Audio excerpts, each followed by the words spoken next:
Welcome back! In the first two lectures, we went pretty quickly through almost 300 years of American literature, but now we're going to slow down a bit.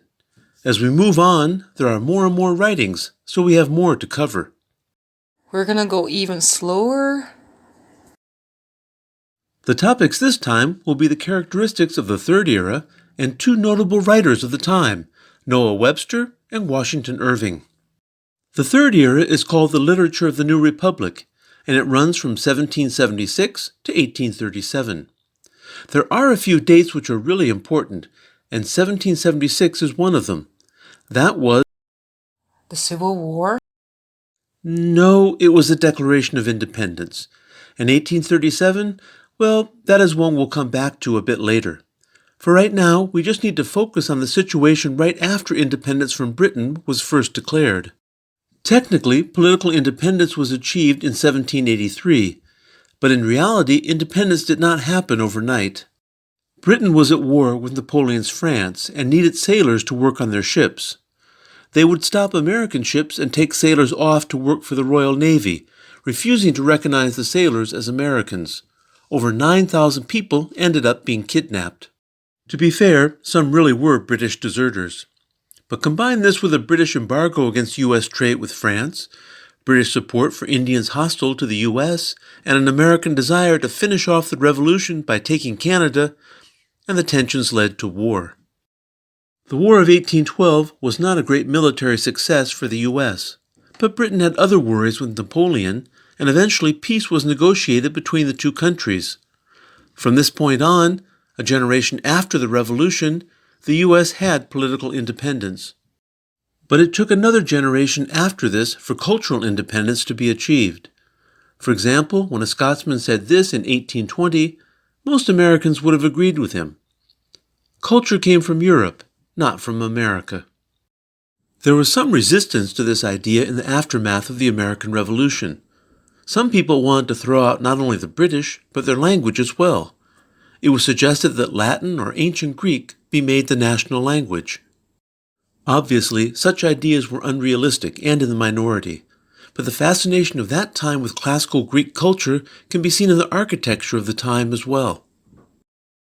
If radical change was unsuccessful, then at least the time was ripe for some language reforms, and into this scene stepped Noah Webster.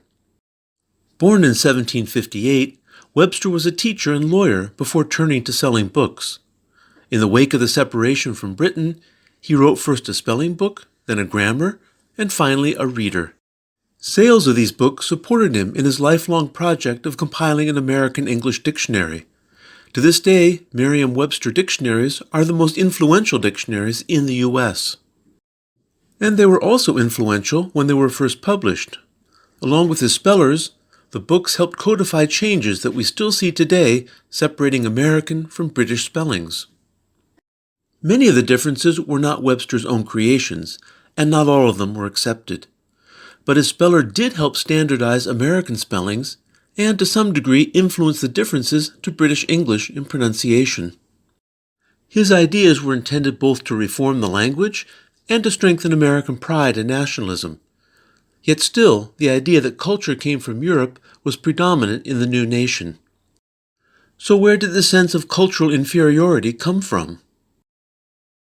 It was the belief that culture came from two things: history and social institutions. America didn't really have either, especially compared to Europe. The solution?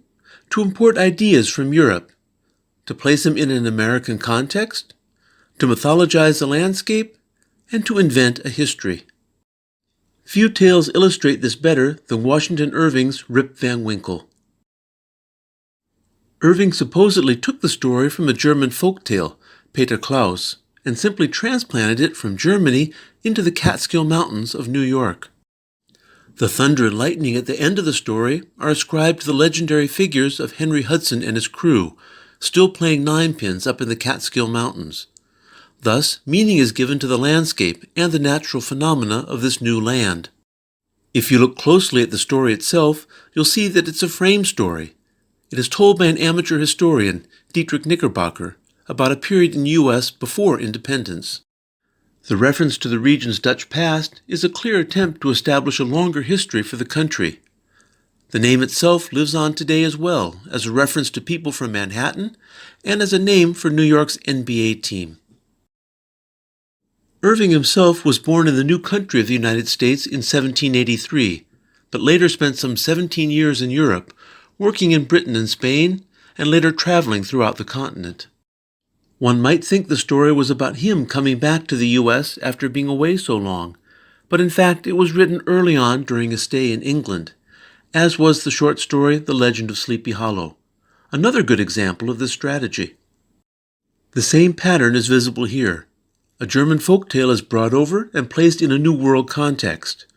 In fact, the tale of a headless horseman was an element common in much European folklore.